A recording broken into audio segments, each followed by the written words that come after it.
Big breaking ఇది. ఎందుకంటే porn వీడియోకి సంబంధించిన రాకెట్ కేసులో శిల్పా శెట్టి భర్త రాజ్ కుంద్రా మీద గతంలోనే కేసు నమోదు చేయడం అండ్ ఆయన జైలుకి కూడా వెళ్ళొచ్చారు. 2 months వరకు ఆయన జైల్లో కూడా ఉండడం జరిగింది. అది ఎప్పుడంటే 2021 జూన్ మాసంలో ఆయన ఈ కేసులో జైలుకి వెళ్ళడం, ఆ తర్వాత సెప్టెంబర్లో అదే ఇయర్ సెప్టెంబర్లో 2 months వరకు జైల్లో ఉండి బయటికి రావడం జరిగింది. అయితే ఈ కేసుకి సంబంధించే ఈరోజు మార్నింగ్ నుంచి కూడా రాజ్ కుంద్రాకు సంబంధించిన ఆఫీసెస్, కార్యాలయాలు అండ్ ఆయనకు సంబంధించిన రిలేటివ్స్ ఇళ్లలో అన్నిట్లో కూడా ఈడీ సైమల్టేనియస్లీ అన్ని చోట్ల రైడ్స్ చేస్తోంది. బికాస్ రాజ్ కుంద్రాకు సంబంధించి ఆ కేసు, లాస్ట్ టైం కేసు ఏదైతే ఉందో 2021లో ముంబై పోలీసులు నమోదు చేసినటువంటి కేసు ఏదైతే ఉందో ఆ కేసులో భాగంగానే ఈరోజు మార్నింగ్ నుంచి కూడా రాజ్ కుంద్రా, శిల్పా శెట్టి భర్త రాజ్ కుంద్రాకి సంబంధించిన అన్ని కార్యాలయాల్లో, ఇళ్లలో కూడా ఈడీ ఆఫీసెస్ దాడి చేయడం జరుగుతోంది. అంటే ఎన్ఫోర్స్మెంట్ డైరెక్టర్కి ఉన్నటువంటి ఇన్ఫర్మేషన్ ఏంటంటే ఈ పోర్న్ వీడియోస్, అశ్లీల చిత్రాల ఆధారంగా ఆయన కోట్లు గడించాడు అండ్ పూర్తిగా గవర్నమెంట్కి సంబంధించిన సొమ్ముని ఆయన అంటే ఐటీకి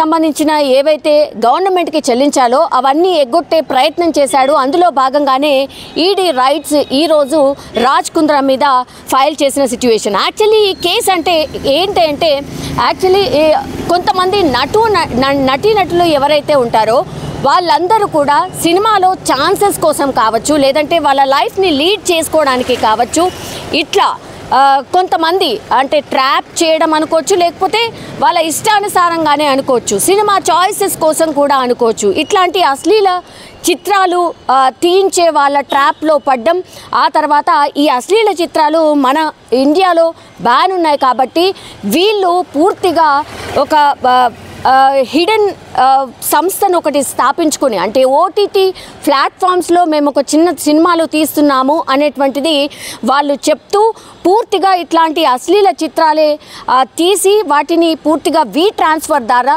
విదేశాలకు పంపించడం, ఆ తర్వాత వాటిని అక్కడ సొమ్ము చేసుకోవడం. ఈ కేసుకి సంబంధించి రాజ్ కుంద్రా మీద 2021లో కూపీ లాగినప్పుడు ముంబై పోలీసులు రాజ్ కుంద్రాకు సంబంధించిన పేరు బయటకు వచ్చింది. రాజ్ కుంద్రాకు సంబంధించిన పేరు బయటకు రావడానికి కూడా ఒక రీజన్ ఉంది. దీని వెనకాల పూర్తిగా ముంబై పోలీసులు ఒక దగ్గర రైడ్ చేసినప్పుడు వాళ్ళు ఒక ముఠాని పట్టుకున్నారు. ఆ ముఠాని పట్టుకొని కనుక్కుంటే రాజ్ కుంద్రా దగ్గర పనిచేసినటువంటి ఒకతను ఎవరైతే ఉన్నాడో రాజ్ కుంద్రా దగ్గర ఉమేష్ కామత్ అతన్ని పట్టుకోవడం జరిగింది ముంబై పోలీసులు. ఆ ఉమేష్ కామత్ ఎవరైతే ఉన్నారో ఆయన రాజ్ కుంద్రా దగ్గర గతంలో పనిచేసిన వ్యక్తి, చాలా క్లోజ్ ఉన్నటువంటి వ్యక్తి.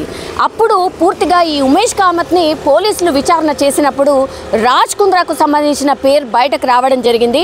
అండ్ ఆయన పూర్తిగా రాజ్ కుంద్రా ఈ బిజినెస్లో ఉన్నాడు, అంటే అశ్లీల చిత్రాల బిజినెస్లో ఆయన ఉన్నాడు అన్నటువంటి స్టేట్మెంట్ ఇవ్వడం, ఆ తర్వాత పోలీసులంతా ముంబై పోలీసులు కూపీ లాగినప్పుడు ఎస్ ఆయన మీద ఆరోపణలు నిజమే అని తేలడం, ఈయన మీద కేసు ఫైల్ చేయడం, 2 నెలల పాటు రాజ్ కుంద్రా పూర్తిగా జైల్లో కూడా ఉన్నారు. అప్పుడు ఈ వార్త ఆర్ ఈ న్యూస్ ఎంత సెన్సేషన్ అయిందో మనందరికీ తెలిసిందే. పూర్తిగా శిల్పా శెట్టి ఈ మధ్య కాలంలో చాలా షోస్లో ఆమె జడ్జిగా కూడా వ్యవహరిస్తున్నారు. అండ్ ఆమె చాలా వరకు ఆమెకు కొన్ని ఛానల్స్ కూడా ఉన్నాయి, అంటే సెలబ్రిటీకి సంబంధించిన ఫుడ్స్కి సంబంధించిన ఛానల్ కూడా ఉంది.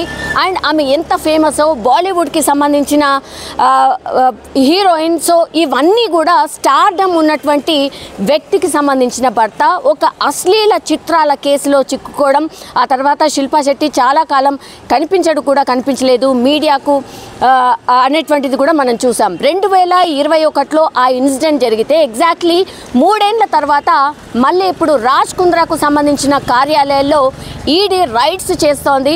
మరి ఈడీ దగ్గర మరి ఎట్లాంటి ఇన్ఫర్మేషన్ ఉంది, నిజంగానే రాజ్ కుంద్రా ఈ అశ్లీల చిత్రాల బేస్డ్గానే ఎన్ని కోట్లు గడించాడు, ఎన్ని ఎగ్గొట్టాడు కట్టకుండా అనేది ఈడీ అధికారులు ఎన్ఫోర్స్మెంట్ డైరెక్టరేట్లో వాళ్ళు చేసిన రైట్స్లో బయటపడే అవకాశం కనిపిస్తోంది. ఇప్పుడు అగైన్ ఇది సెన్సేషన్గా మారిపోయిన సిచ్యువేషన్ అయితే కనిపిస్తోంది.